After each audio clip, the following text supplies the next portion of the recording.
said that Paul was to go to the Gentiles. Alright, that's very plain. So Paul came before the Roman tribune, and that was kind of a barracks or a prison, the head of that. And he helped secure and keep Paul safe from the Jewish leaders that were trying to seize him, beat him, kill him. So they locked him up, keep him safe. He said he was a Pharisee and a Roman citizen, and he had rights. So, chapter 23, Paul defends himself before the Jewish leaders, before the high priest, before the council, the Sadducees, and the Pharisees. That's going to come up a little bit later in our lessons today. Paul had a vision from the Lord. That's in verse 11 of chapter 23. And he was told to take courage. And I think we can draw on that today as well. Take courage. The Jews plotted to kill Paul. They planned to ambush him and kill him when the soldiers were bringing him before their council. Paul's nephew, probably a young man, learned of that plot, and Paul sent his nephew to tell the tribune of the plot that was coming. And that nephew, Paul's nephew, he was listened to by a very important person. And so the tribune helped Paul escape. And I don't remember the exact numbers, but there were soldiers, there were spearmen, there were horses, and hundreds of soldiers that went out with Paul to keep him safe. I think they were worried about a riot and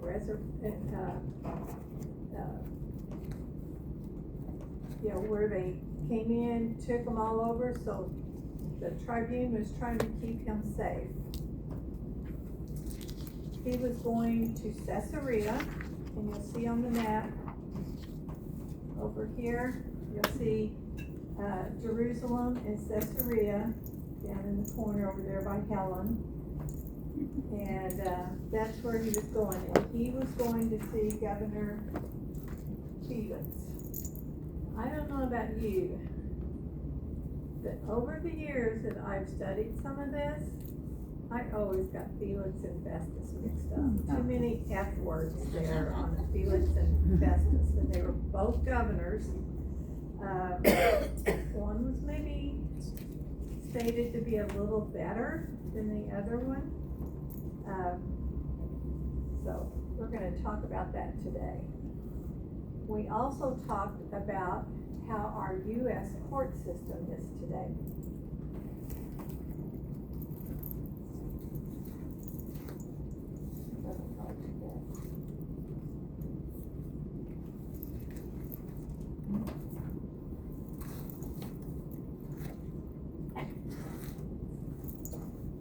Okay, let's get right over that somewhere.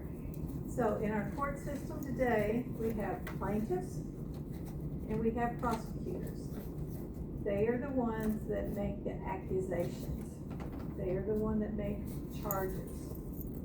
So in our court system today, they had some of the same people, kind of like the Romans did. They also have respondents and the defense. And that's what Paul was. He was defending himself against the accusations. So that's what he came part of.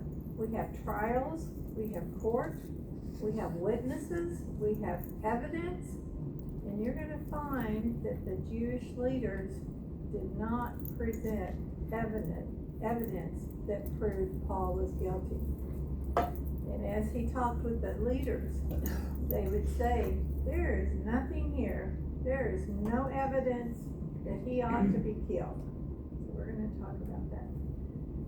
Then you have the rendering of guilty, not guilty, and you have sentencing. punishment. Are you released? Are you found not guilty? Are you fined? Are you put in prison? Or death? Those are some options.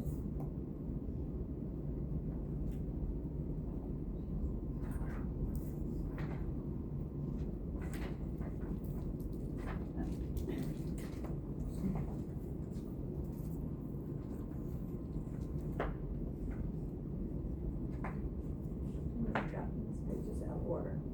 Acts 24, that's our lesson today. So in Acts 24, verses 1 to 10, I'm gonna read just a little bit. And after 5 days, the high priest Ananias came down with some elders and a spokesman, one Tertullus. They laid before the governor, Governor Felix, their case against Paul. And when he had been summoned, this prosecutor, this learned man, began to accuse him, saying, Since through you, Governor Felix, we have enjoyed peace, prosperity. He's buttering him up. He's saying, oh, what a good governor you are. And as it goes on down, we don't want to detain you any further, but I want kindly for you to listen to us. Okay?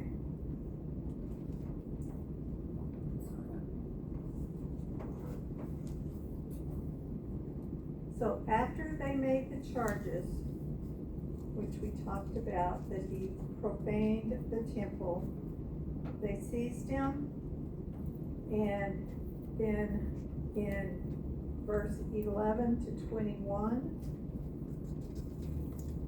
then Paul replied to those charges. You can verify that it was not more than 12 days since I went up to Jerusalem to worship, and they did not find me disputing with anyone or stirring up a crowd, neither in the temple or in the synagogue, nor in the city. Neither can they prove to you what they now bring against me. But this I confess to you, that according to the way, which was the Christian way, the sect that they believed, that Paul was working toward, I worship the God of our fathers, believing everything laid down by the law and written by the prophets, having a hope in God, and these men themselves accept. So basically, Paul is saying, I believe the things that these guys believe, that I did nothing. Okay?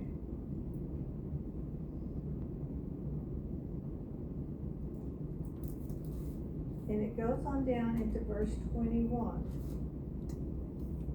And it talks about, it is with respect to the resurrection of the dead that I am on trial before you today.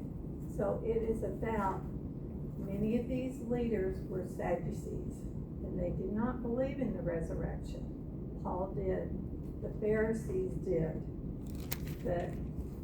That's his belief, is that he feels it's because of his belief in that resurrection. Travis brought out something Sunday morning on the Sadducees and the resurrection, what I thought was very interesting, and I had not heard it before. And I believe Carol was there; she heard him too. Say that the Sadducees believe much like we do. It's about the spirit. Something about the spirit. Did you understand what he said exactly? Probably understood it better than I did. It was, the Sadducees believed in a spiritual resurrection, so there was, that's why the Sadducees would have asked questions about being married in the afterlife, because your spiritual self is not going to be married, right? But your physical self might be, whereas the Pharisees believed in more of a bodily resurrection. And so when Paul here is talking about Jesus being physically, bodily raised from the dead, that would have been contrary to what the Sadducees would have believed, believing only in a spiritual resurrection. Yes, thank you. Thank you. So, chapter 24 still, and verse 22. So Felix, having a rather accurate knowledge of the way, which is the Christian way, put them off and saying, when the tribune comes, I will decide your case. And he gave orders to the centurion that he be kept in custody, but have some liberties. So he had the liberty to have visitors come. He was still in chains, so he had chains, he was bound, on that. And it was not a speedy trial. He was kept for years and years and years. That's why we have some of the prison epistles that were written, was, partly because Paul was imprisoned for such a long time. Miss Pat, I'm trying to talk loud, but I'm not sure if you're able to hear well, but I'm trying. Okay? That's kind of you. They'll have them when we come back. So Paul is in custody in Caesarea. To my understanding of what I've read, I don't believe Paul ever goes back to Jerusalem. It was not a good place for Paul. Paul is like moving on to the next place where he can teach. So Paul is now in Caesarea. Acts 24.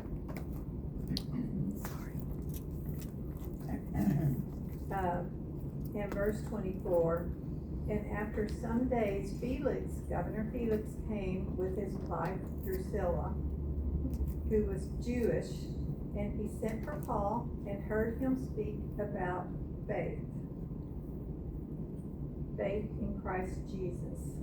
And as he reasoned about righteousness, self-control, and the coming judgment, Felix was alarmed and said, "Go away for the present. When I get an opportunity, I will summons you." At the same time, he was kind of hoping for money to come to him. He was looking for a bribe. When 2 years had lapsed. So 2 years later, he's still in prison. Felix was succeeded by a new governor. And this was Governor Festus. And once again, they're gonna be looking at that. So one of the notes in the commentary said that Luke may have wrote Luke and part of Acts, the first part, during this time while Paul was in prison. So I don't know that for a fact, but that was in one of the commentaries, and I believe they probably have studied and looked at that a little bit. But he was basically told to go away. He didn't want to talk anymore. Go back. I don't want to listen to you.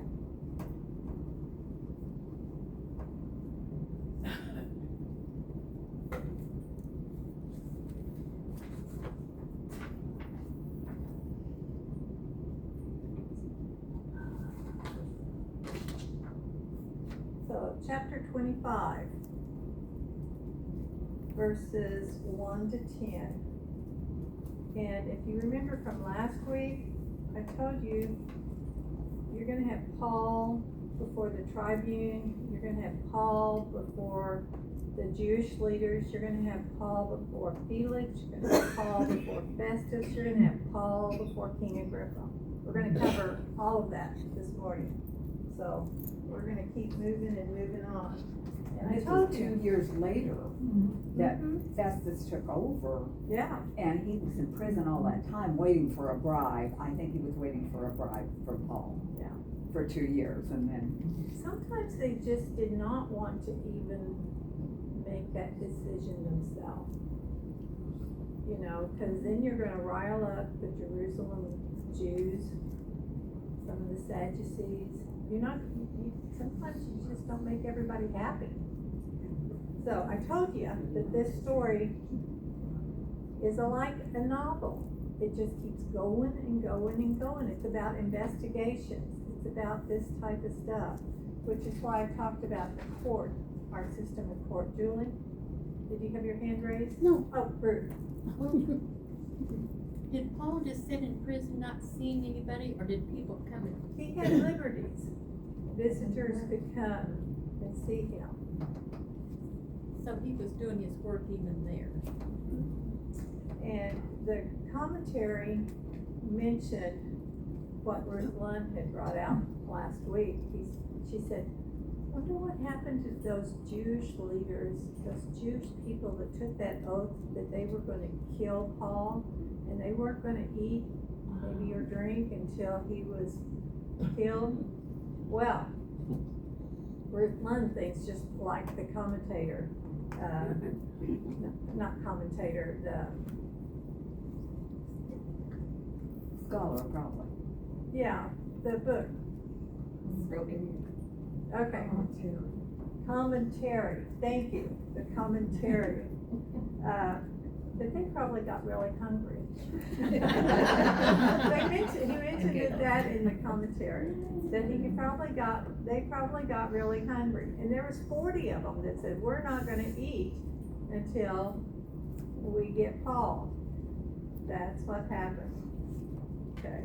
It's interesting, he's been in Caesarea now for 2 years, and if you remember, Caesarea is where Philip, the deacon from earlier in the book of Acts, that's where he lives. There's a whole church that lives here in Caesarea, which would have been A good support. the primary home of Pilate, so there's a huge Roman occupation here in Caesarea, right? But you also have a large group of Christians that are here, which is maybe why Felix had a good understanding of the way. Maybe he had heard about it from Philip and some of these other evangelists that are living here in Caesarea. But Paul is going to have a support system in Caesarea, as well as other people who may have come back and forth to see him in this place. Yes, and he was the one that baptized the Ethiopian eunuch. Philip was, Philip, yeah. yes. So, Acts 25 and verse 1. Now 3 days after Governor Festus had arrived in the province, he went up to Jerusalem, and if you look at the map, they talk about going up to Jerusalem and down to Caesarea. It's kind of like here in Missouri, how we go up to Kansas City and we come down to Springfield. So he went up from Jerusalem to Caesarea, and the chief priest and the principal men, I kind of call them the important men, of the Jews laid out their case once again to a new governor, and they urged him. Now, Paul didn't go to Jerusalem, so Festus did. And as they were coming, they wanted Paul to be brought back to Jerusalem. Why do you think, Ruth? Lund? Probably to have more support. Maybe. What do you think they were wanting to do to him again? Like it says ambush, I guess. They wanted to ambush him again. They didn't agree with people. They were making ambush plans. Bring Paul down here to us. You know, let him face us again. And they were already making plans for an ambush. So, Governor Festus told the Jews to bring their charges, but to come up to Caesarea. So come to Caesarea. So they come. Within a few days, those accusers all came up, and they came up to Paul, to Governor Festus, to the tribunal, and there were many serious charges that were brought, but no proof. In our courts today, if you don't have proof, it's kicked out. You either have to have proof that someone rear-ended you, like Dolores was telling last week. Did somebody rear-end you? How do you know it was that car? How do you know it was that driver? So you have to have some proof. Witnesses are good. Witnesses are good, first-hand witnesses. Yes. Hearsay witnesses are worthless. But if somebody's waiting to cross the street and somebody rear-ends you and they're right there, that's a good witness. That's firsthand witness. Until you rear end somebody else, and then you're in trouble. Okay, I was gonna see I if you couldn't had get some my more witnesses to help confession me. to make. No, they said. Traffic violations. I was gonna see if you needed to have more confession made today. In case Ruth 2 years they rear-ends you. fought it, and they won, you know, she stopped deliberately in front of me, so I would hit her. Okay, all right. It's the truth. You have accusers, and they need to make their case, and you have defenders. So Ruth would have had to make her accusations of this is what happened. Then you have the defender, the person saying, well, Ruth wasn't even in that vehicle, or she wasn't even looking, or she stopped when there wasn't, it Yeah, was I a green never light. won anything, I was They can lie, charged. Yeah, or she was on her cell phone. probably before the cell phone stuff, maybe. Not me. Well, one did that to me one time in Tulsa, Oklahoma. When I got out and looked and he had children in the car, I said, there's no problem. He said, don't worry about it. And I just came on home, he did what he went on to. You have to be forgiven of little things, cause all of us have big things. So, Paul argues his defense again. So he talks about,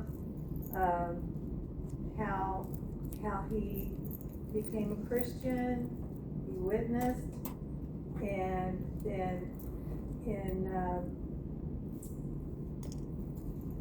verse 25:8, Paul argued his defense neither against the law of the Jews, nor against the temple, nor against Caesar have I committed any offense. I didn't do it to the Jews, I didn't do it to the temple, I didn't do it to Caesar. So, that's what he's saying. But Festus, Governor Festus, wishing to do the Jews a favor, said to Paul, do you wish to go to Jerusalem and be tried on these charges? And Paul said, I am standing before Caesar's tribunal where I ought to be tried. Basically, he was saying, no way do I want to go back to Jerusalem. I think Paul had saw how they treated him there. He said to the Jews, I have done no wrong, and as you yourself know very well, if then I am a wrongdoer and have committed anything for which I deserve to die, I do not seek to escape death. He says, I'm not trying to get out of this just so that I don't die. He says, but I haven't done anything. If there's nothing to their charges against me, no one can give me up. I appeal to Caesar. So, this is where Paul appeals to the higher court. So this would be like in today's court, that you go from the state court maybe to the Supreme Court. I don't think we have any expectation that we would ever end up in front of Trump, but I really do believe a higher court. If we believe we are right, or if we believe something is wrong, we can keep going up in the court system. So Paul appeals to the Emperor Caesar. Festus turns around, Governor Festus, and he says, to Caesar you have appealed, and to Caesar you will go. So, now, Governor Festus gets visitors.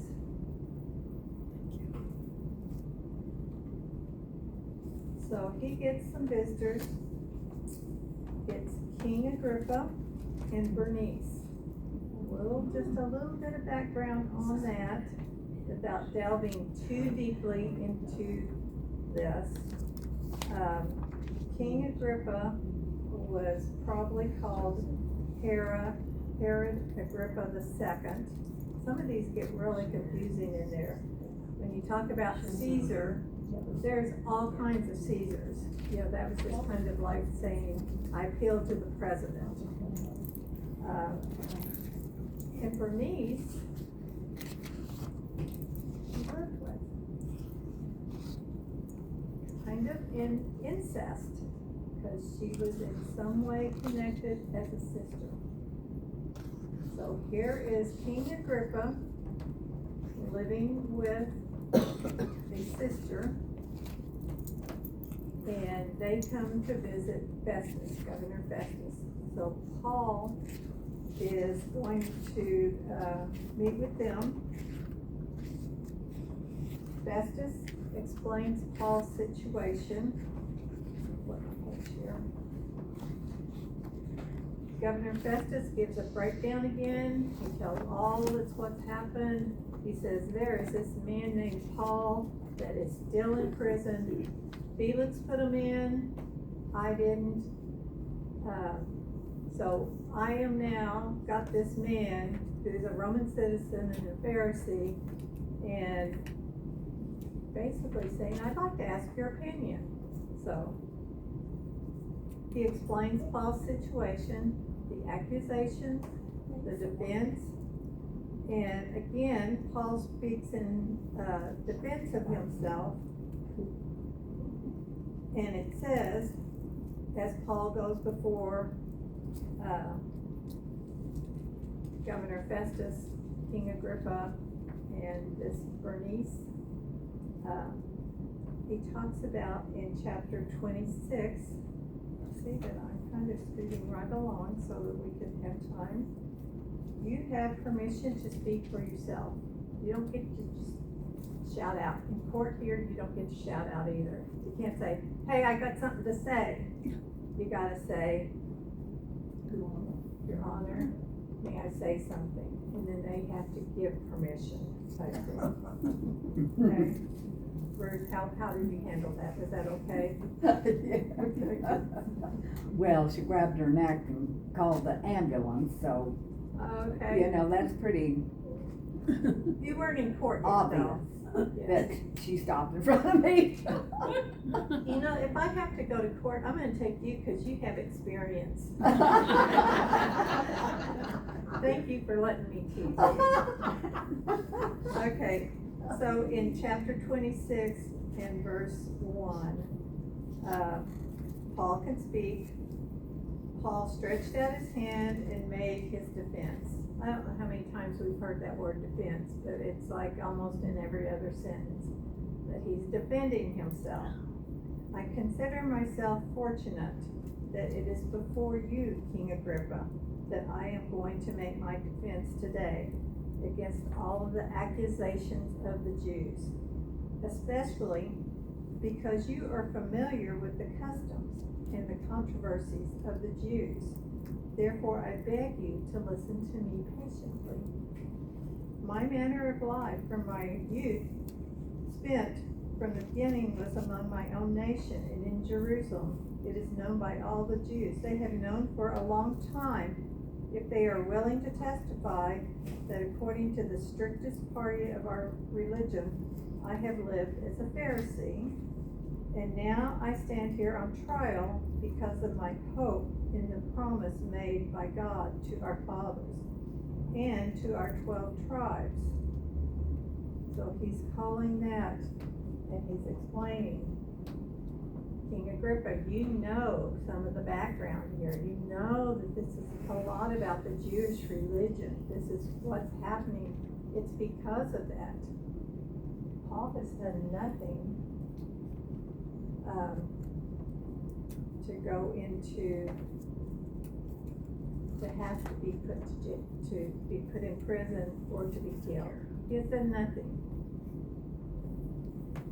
So Paul continues to witness.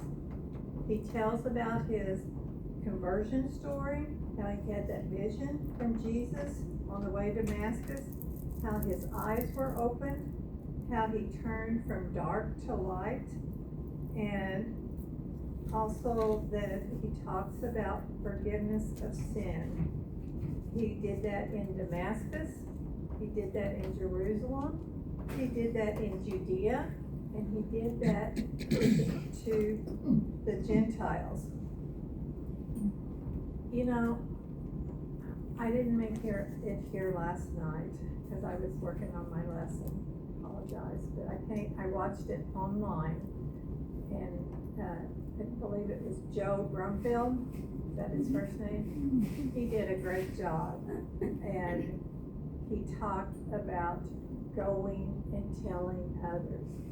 And this is exactly what Paul did. He used these charges to tell other people. He told the Jews, he told Felix, he told Festus, he's telling King Agrippa, and then ultimately he's gonna appeal to Caesar on that. So he said, I stand to testify to both small and great. Ladies, it's hard for me to even stand up here and talk to you, because it's just more difficult than if I sit down and teach a class. But talking to someone that's really important. Have you ever gone and talked to the mayor of the city? Have you ever talked to our governor in the state of Missouri? Have you ever gone to Jeff City? Paul is able to reach and teach some of them about the way of Christ, about forgiveness, about remission of sin. Pat and I went to a city council meeting about something, and one of the attorneys is there, and I can't remember his name, that got up and spoke. He held up a sign, "In God We Trust," and I'll never forget that, because we don't have that anywhere anymore. And so that was pretty exciting, wasn't it, Pat? Do you remember that? No, I don't remember. Okay. All right, so after Paul got through talking to Governor Festus, really, do you have something to say? Yeah, Okay, I remember. I wasn't sure if you were stretching No, or what. no, when you said something, when my stepson was in kindergarten, they were gonna take away his teacher. So, as the mothers, they cared about our kids, I got elected, to speak before the school board for some reason, and, to save the teacher. And we saved the teacher, and then what happened is that spring break came, and she didn't come back, she got engaged. And we're thinking we did all this work to save the teacher, That and then was- she took off on us. All right. Sorry. So, in verse 24 of chapter 26, and as he was saying these things in his defense, so this is Paul saying, Festus said with a loud voice, Paul, you're out of your mind. Paul, you're out of your mind. This is the governor saying, you're acting crazy. He says, your great learning is driving you out of your mind. But Paul says, I am of my mind, most excellent Festus. He's still respectful. But I am speaking true and rational words. Verse 26, for the king knows about these things, and to him I speak boldly. So when we go about, speak boldly about Christ. Don't be ashamed. Don't be afraid to tell the truth about Jesus. I'll tell you somebody who does that, Ann. I've been with her. In She's pretty bold. I try, with God's help. I couldn't do anything if God wasn't helping. Good job, good job. Yes. So then, King Agrippa comes back and he says, King Agrippa, so Paul tells King Agrippa, do you believe in the prophets? Paul says, I know you believe in the prophets. And Agrippa says, in a short time, this is in verse 28, in a short time would you persuade me to be a Christian? I just love that. Paul preaches Christ and Christianity everywhere he goes. So, and King Agrippa's saying, you're just barely talking to me for a little while, but are you trying to persuade me to be a Christian? He says, yeah, that's what I'm doing.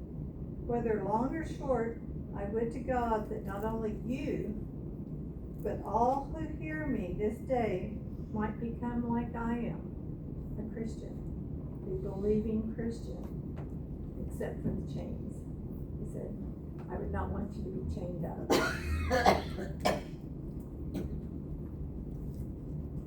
All right, so we are concluding, and in verse 31 to 32, and